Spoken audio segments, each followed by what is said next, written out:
नमस्कार, मैं हूं आपके साथ मयंक। आज 27 तारीख है और इस वक्त की बेहद अहम खबर जो मैं आपके साथ शेयर करना चाह रहा हूं वो ये है, और बड़ा सवाल भी है कि क्या यूक्रेन पर हमला करने जा रहा है ईरान, और क्या खुर्रम शहर 4 मिसाइल से यूक्रेन पर हमले किए जाएंगे। देखिए, ये खबर आप जान ही रहे हैं, जिस तरह से कैस्पियन सी में यूक्रेन ने एक जहाज को निशाना बनाया, उसके बाद जेलेंस्की का जो बयान आया कि ये जहाज जो है रूस से हथियार लेकर ईरान जा रहा था, इसलिए हमने इसको टारगेट किया।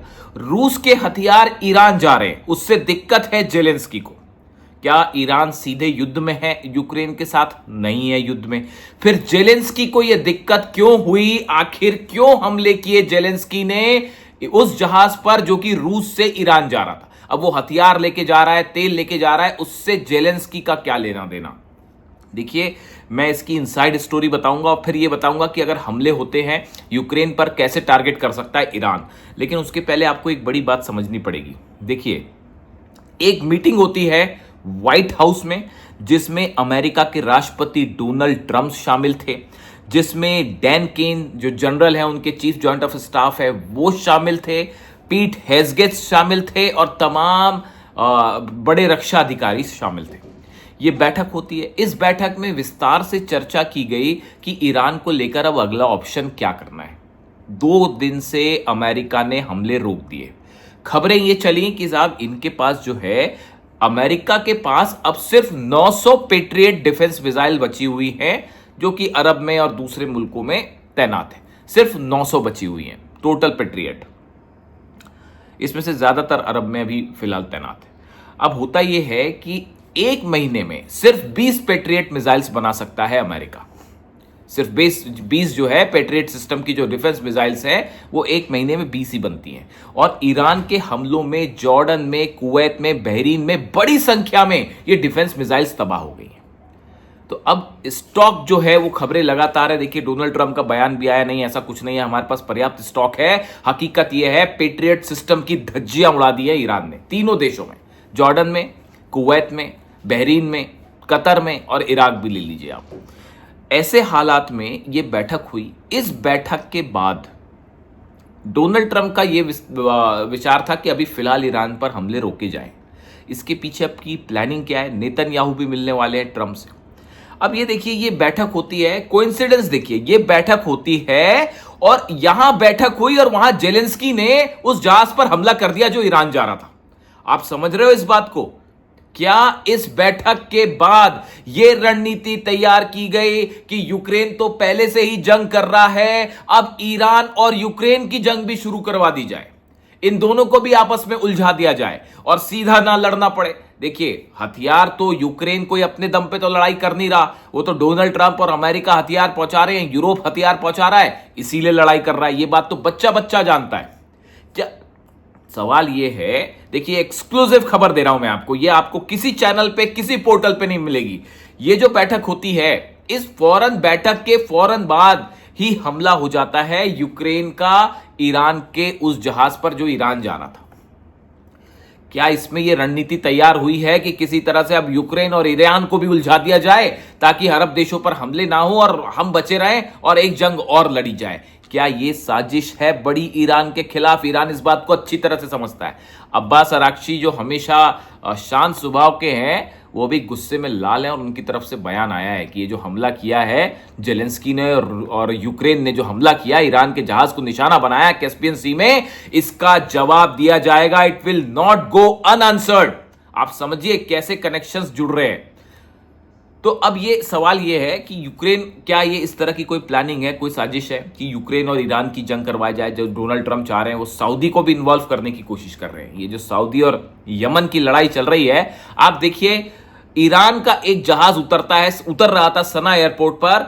सऊदी को क्या जरूरत थी वहां पर हमला करने की? बड़ी साधारण सी बात है, किसी के कहने पर सऊदी ने यह हमला किया। उसी समय डोनाल्ड ट्रंप का यह बयान भी आया था कि आज रात को आपको एक सरप्राइज मिलने वाला है, जंग में किसी और की एंट्री होने वाली है। और जो है वो मोहम्मद बिन सलमान जो है, सऊदी जो है, वो हमला कर देता है उस प्लेन पर जो कि सना में उतर रहा था। फिर उसको दूसरे एयरपोर्ट पर भेजा गया। तो क्या ये डोनाल्ड ट्रंप ये कोशिश कर रहे हैं कि खुद को ना लड़ना पड़े और किसी दूसरे को सामने करके लड़ाई लड़ी जाए ताकि खुद के सैनिक ना मरे? 200 सैनिक मारने का दावा किया ईरान ने और 11 प्लेन जल गए और बाकी सब फ्यूल टैंकर वैंकर मिला दीजिए तो 20 के ऊपर आंकड़ा जा रहा है, ऐसा दावा हो रहा है। तो क्या डोनाल्ड ट्रंप की साजिश है कि भाई किसी दूसरे को सामने करके जंग की जाए? आप खुद सोचिए इस बात को लेकर। ये यूक्रेन का कनेक्शन है बड़ा। अब यूक्रेन हमला कैसे होगा? डिस्टेंस कितना है? करीब 2000 किलोमीटर से थोड़ा सा ज्यादा है। अगर आप तेहरान से कीव देख ले, 2000 किलोमीटर से थोड़ा ज्यादा डिस्टेंस है, करीब करीब इजराइल से थोड़ा सा ज्यादा मान लीजिए, और कुछ नहीं, ज्यादा डिफरेंस नहीं है। अब खुर्रम शहर 4 वो मिसाइल है जिसका जो एडवांस वर्जन है, जिसको कुछ लोग ऑलरेडी खुर्रम शहर 5 भी कह रहे हैं, अगर ये लॉन्च की जाए तेहरान के ईरान के बॉर्डर से लॉन्च की जाए तो ये सीधा हिट करेगी यूक्रेन के शहरों को, ये सीधा हिट करेगी कीव को। और शाहिद 136 ड्रोन्स जो है वो ऑलरेडी बरस ही रहे हैं। रूस जो मार रहा है ईरान के ड्रोन से, उसका कोई जवाब नहीं है जेलेंस्की के पास। यानी अब ये नया फ्रंट खुलता दिख रहा है और बड़ी गंभीरता के साथ जो है ईरान की सेना में, आरजीसी में इस बात पर चर्चा हो रही है कि क्या जेलेंस्की को अभी जवाब दे दिया जाए ताकि भविष्य में इस तरह की हिम्मत ना करें।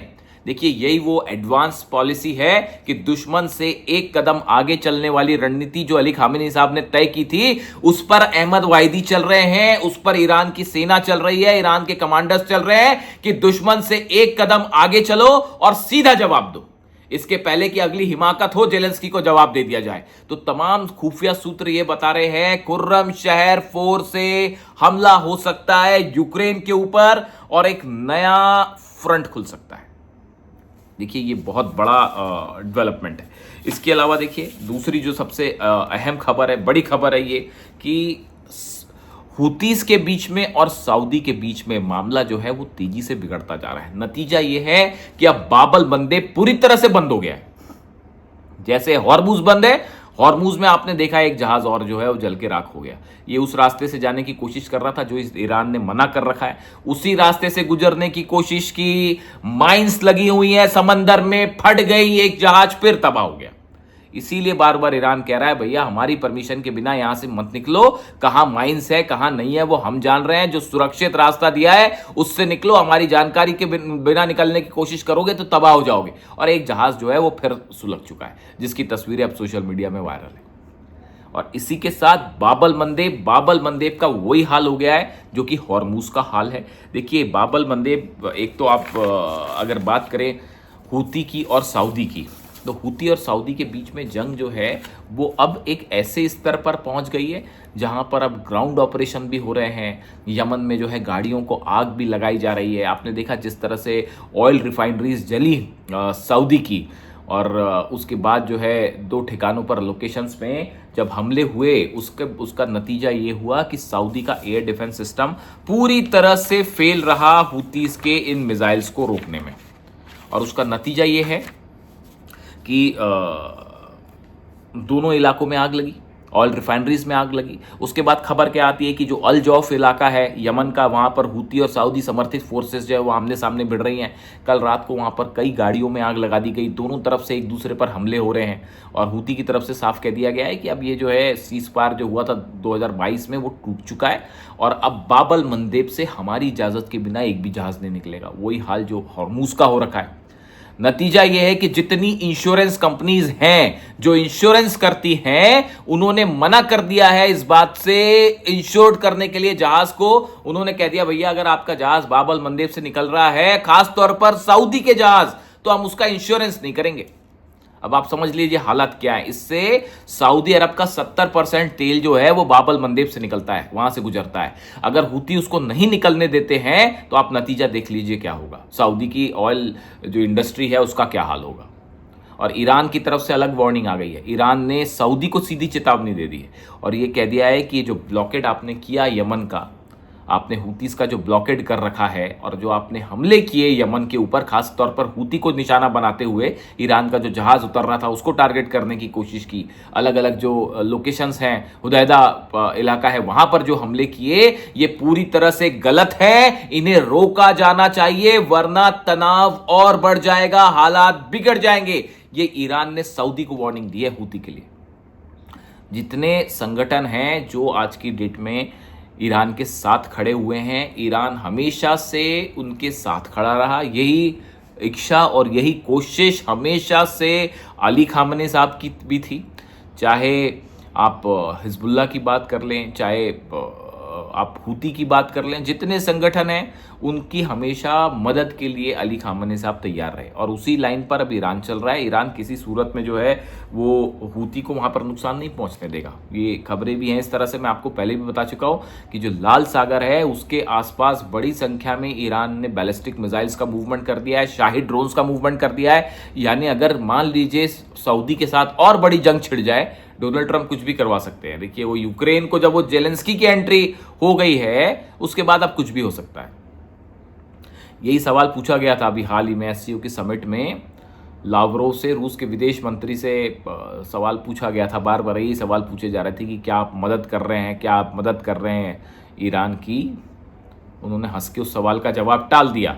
लेकिन पेंटागन अच्छी तरह से जानता है कि रूस, ईरान, चीन, भले रूस और चाइना एक साथ ना लड़ रहे हो लेकिन बड़ी मदद हो रही है। लेकिन जहां तक मिसाइल्स का सवाल है, मैं फिर से दोहराऊंगा, कहा जा रहा है कि रूस मदद कर रहा है ईरान की मिसाइल्स में और चीन मदद कर रहा है।